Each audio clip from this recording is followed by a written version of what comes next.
December 16, 1944, the Ardennes forest in Belgium, long considered a quiet sector, erupted into chaos as Germany launched a massive surprise offensive, later known as the Battle of the Bulge. Bastogne, a small but strategically vital crossroads town, became the focal point of the German advance. Roads converged there, making it essential for controlling movement across the Ardennes. By December 19, the 101st Airborne Division was completely surrounded, cut off from reinforcements and supplies, facing bitter winter conditions and an enemy pressing on all sides. The men of the 101st held their positions with determination and grit, knowing surrender was not an option. At Supreme Headquarters Allied Expeditionary Force, General Dwight D. Eisenhower faced grim reports of bogged-down armor, disrupted supply lines, and spotty communications. The Ardennes offensive threatened to split the Allied front, and decisive action was imperative. Eisenhower understood the gravity of the situation. If Bastogne fell, the entire flank could collapse. He immediately ordered General George S. Patton and the Third Army to move north without delay, recognizing that time was as much an enemy as the advancing Germans. Patton, known for his audacity and relentless drive, quickly assessed the frozen roads, muddy passes, and enemy positions, preparing to break through at all costs. The stage was set: frost-bitten forests, desperate soldiers, and leaders weighing every decision under extreme pressure. The survival of Bastogne and the integrity of the Allied front depended on swift, decisive action, marking the beginning of a desperate race against time to relieve the trapped 101st Airborne. Why December 20, 1944, Bastogne was a city encircled, a frozen island in a sea of advancing German forces. The 101st Airborne, numbering barely 8,000 men, faced a formidable German force nearly 10 times their size. Snow drifted into foxholes and filled every crevice, while artillery shells pounded the outskirts of the town with unrelenting rhythm. Ammunition was running low, food was scarce, and medical supplies were nearly exhausted. Frostbite claimed more casualties than enemy fire. Soldiers huddled together for warmth, their breaths forming white clouds in the icy air, their eyes wide with tension, yet their resolve remained unbroken. Private letters scribbled hastily on scraps of paper told stories of fear, courage, and the faint hope that relief would come. Each passing hour stretched the limits of human endurance. Hitler's orders were precise and cruel: Bastogne must fall, roads must be captured, and the Allied advance in the Ardennes halted at any cost. German commanders, emboldened by surprise and momentum, pressed the attack relentlessly, testing the defenses of the 101st, probing for weaknesses in the snowbound town. At Supreme Headquarters, Eisenhower received each report with mounting concern. His office, filled with maps and communications from the front, seemed almost to close in on him as he studied the precarious situation. The realization was stark: without immediate intervention, Bastogne would collapse within 4 days. It was not merely a tactical point, it was the hinge upon which the fate of the Ardennes rested. Eisenhower understood the magnitude of the gamble. Patton's Third Army, positioned south and west of the Ardennes, was the only force capable of mounting a rapid relief. Eisenhower's thoughts raced. There is no margin for error. Delay is death. Patton must move. He must cut through before it is too late. Messages were sent with urgency. Armored divisions were to be mobilized, routes scouted, and every obstacle cleared. Every second counted, yet the Ardennes roads were clogged with snow, felled trees, and German ambushes. Meanwhile, in the beleaguered town, soldiers scavenged for food and water, rationing what little remained. Artillery fire shook buildings and sent shards of ice and brick into frozen streets. Medics worked tirelessly, their hands numb, treating wounds with the bare minimum. The men of the 101st were acutely aware of the dwindling supplies, and with each passing hour, the psychological weight grew heavier. Letters sent to families, tucked inside uniforms, were often the last words some would write. Fear and courage intertwined in the bitter cold, each soldier silently asking if relief would arrive in time. Eisenhower paced the command room, maps spread across tables, his mind calculating every possibility. The storm of decisions was relentless, yet the clarity of necessity was undeniable. Patton had always been audacious, unyielding, and fast. Eisenhower's internal monologue reflected the tension of leadership under pressure. If he cannot reach them, all we hold in the Ardennes may crumble. There is no plan B. Only Patton and time. Orders were repeated, reinforced, and clarified. The chain of command moved like a well-oiled machine, yet it was human courage and resolve that would determine success. As night fell, snow continued to blanket Bastogne, muffling the sounds of battle but not the terror within. The 101st Airborne, freezing, hungry, and beleaguered, dug in for another night. German shells shook the ground, but hope lingered in the form of Patton's advancing Third Army. The crisis was absolute, the survival window narrowing to mere days. Every decision, every command, and every act of bravery mattered. The tension was palpable, a knife edge between survival and annihilation. Bastogne was holding, but barely, and the world waited to see if Patton's audacity could defy the odds and turn despair into relief. By December 21, 1944, General George S. Patton's Third Army had begun its audacious pivot, a 90-degree turn of armored divisions and infantry units, redirecting their momentum north toward Bastogne. The operation was unlike any routine maneuver. Nearly 100 miles lay between Patton's forces and the trapped 101st Airborne, and winter had transformed the Ardennes into a frozen wasteland. Blizzard conditions raged across the forests, turning roads into rivers of ice and snow. Tanks struggled to maintain traction, their treads tearing through frozen mud, while supply trucks bogged down, delaying essential ammunition, fuel, and rations. Each hour became a test of endurance, skill, and sheer will. Patton's voice rang over the radio, steady and commanding despite the storm. "I've got the men moving. We will break through. Every second counts." At Supreme Headquarters, Eisenhower's tension was palpable. Maps were spread across tables, pins marking positions of friendly and enemy forces, red lines showing German advances. Each dispatch from the front was scrutinized, every delay calculated against the 4-day survival window of the 101st. Maximum effort. "The 101st cannot hold much longer," he muttered, pacing, rubbing his temples. Staff officers worked frantically to relay Patton's orders, coordinate artillery support, and monitor road clearances, but nature itself seemed an adversary. Snow fell relentlessly, blanketing the Ardennes, obscuring landmarks, and reducing visibility to a few yards at times. Roads were littered with overturned vehicles, fallen trees, and frozen craters from previous bombardments. Every convoy that stalled threatened the fragile timing of the relief effort. Patton's men pushed forward hour by hour.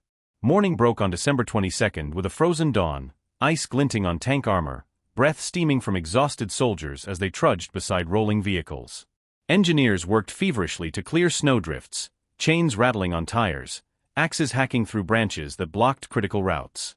Tanks fired sporadically at German patrols, artillery thundered in distant support, and infantry units probed forward, skirmishing with enemy rearguards.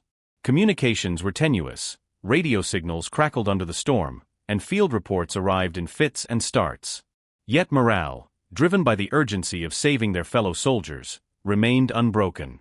One lieutenant noted in his journal, "Every mile we cover, every tree we cut, is for Bastogne. The men fight not for glory, but because comrades' lives hang in the balance."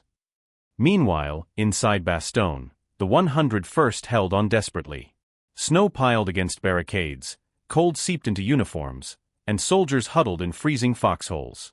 Ammunition dwindled to the last rounds, and hunger gnawed at the edges of resolve. German attacks intensified, probing weaknesses, lobbing artillery shells into streets and courtyards. Medics worked tirelessly, hands numb, tending to frostbitten and wounded alike. Yet the men drew strength from the knowledge that Patton was moving. Each distant rumble of engines, each flaring tracer bullet on the horizon, hinted at relief. Letters and scraps of paper recorded these moments, fear, hope, and the stubborn courage that refused to yield even under extreme duress. By the evening of December 22, Patton's forces had covered over 60 miles, inching closer under blizzard and enemy interference. Nightfall brought new challenges. Navigation became perilous, tanks ground against frozen earth, and sentries scanned white horizons for German ambushes. Yet the Third Army maintained momentum, each unit aware that time was their most precious commodity. Eisenhower, monitoring progress by candlelight and lamplight in the command room, scribbled notes and updated maps. His internal monologue reflected the weight of leadership. "Every delay is a death sentence. The men in Bastogne rely on us. Patton must succeed, or all hope will be lost."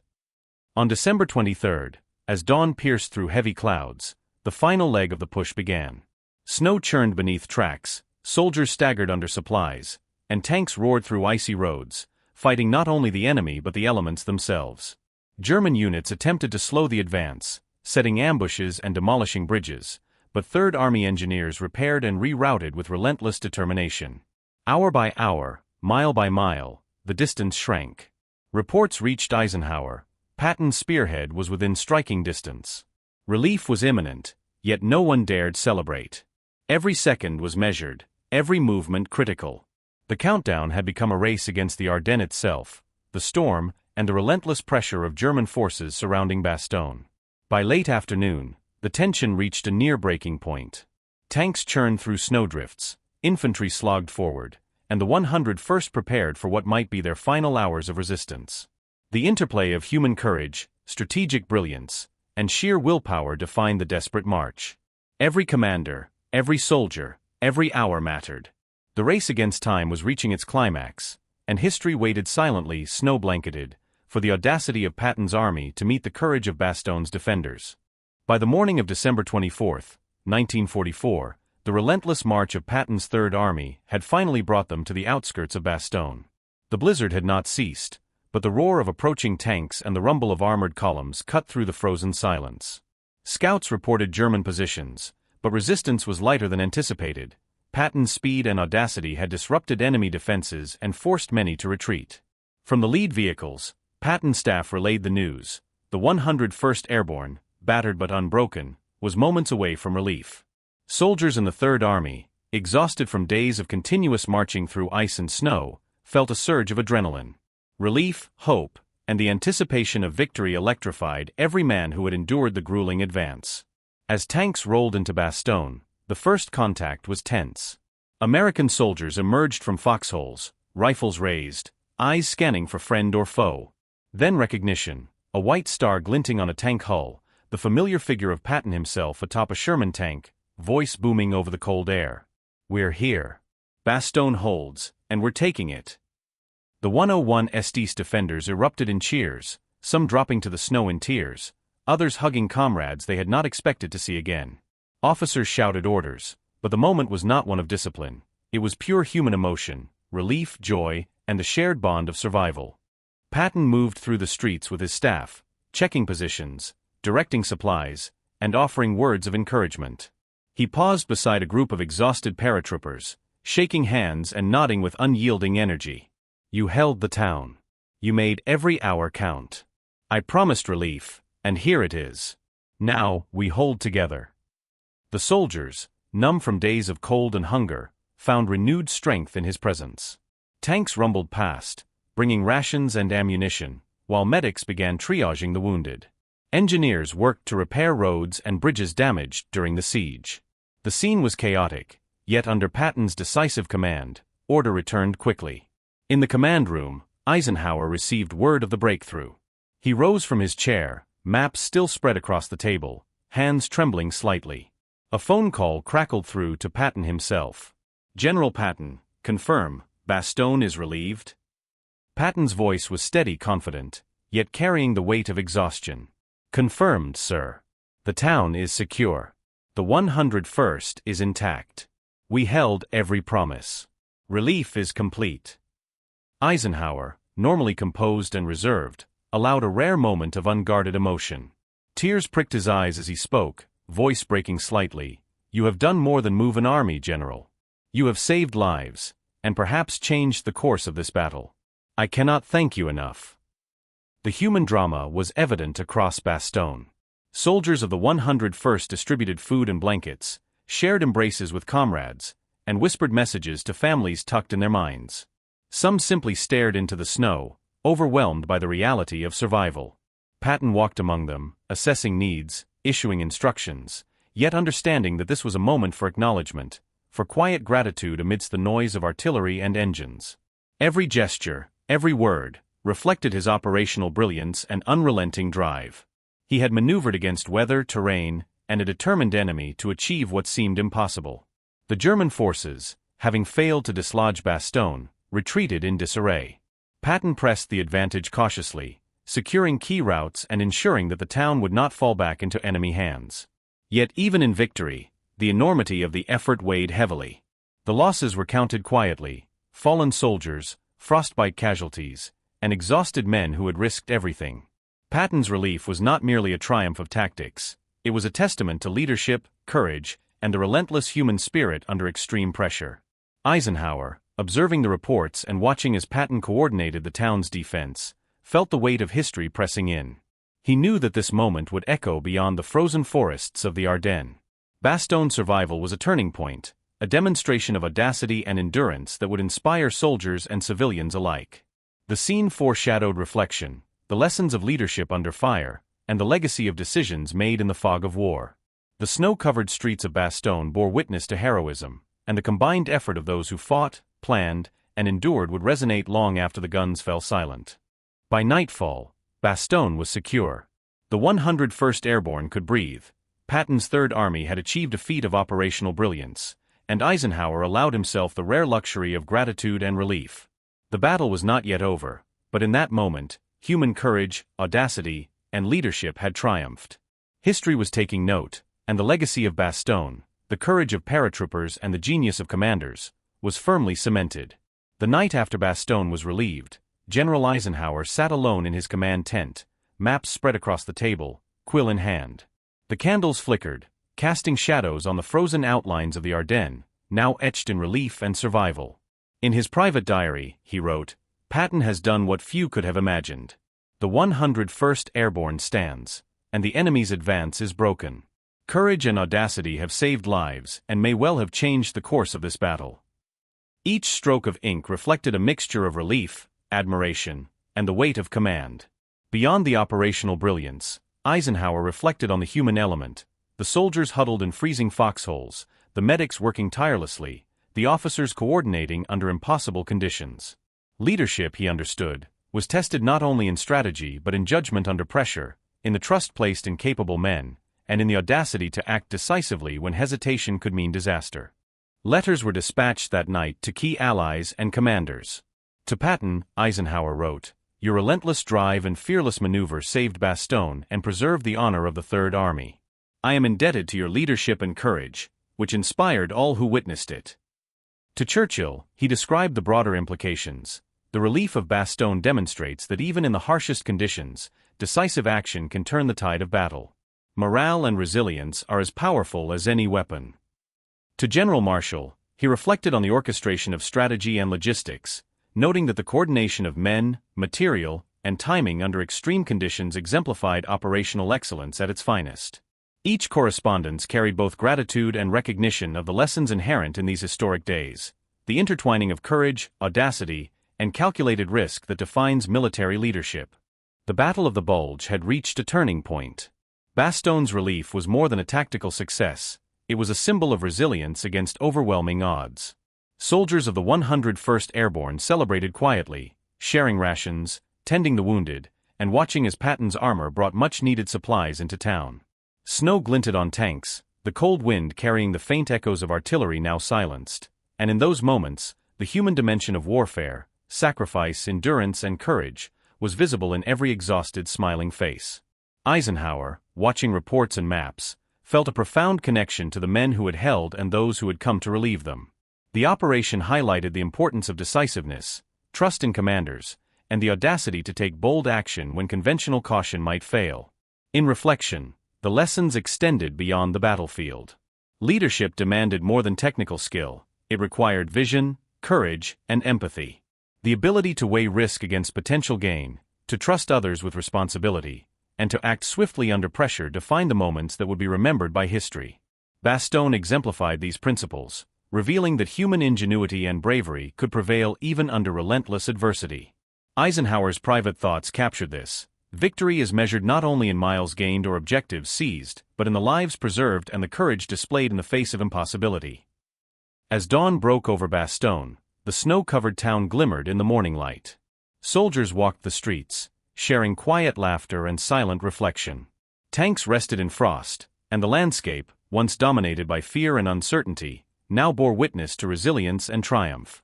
Eisenhower's tent, quiet but filled with the weight of reflection, symbolized the intimate human side of leadership, the private decisions, the burdens carried alone, and the recognition of the extraordinary courage of those under command. In that moment, the moral of Bastogne became clear. Courage, brilliance, and human drama define true leadership, and history remembers not only the victories but the human decisions that made them possible. History remembers the victories, but the human decisions, the audacity, and the courage to find true leadership.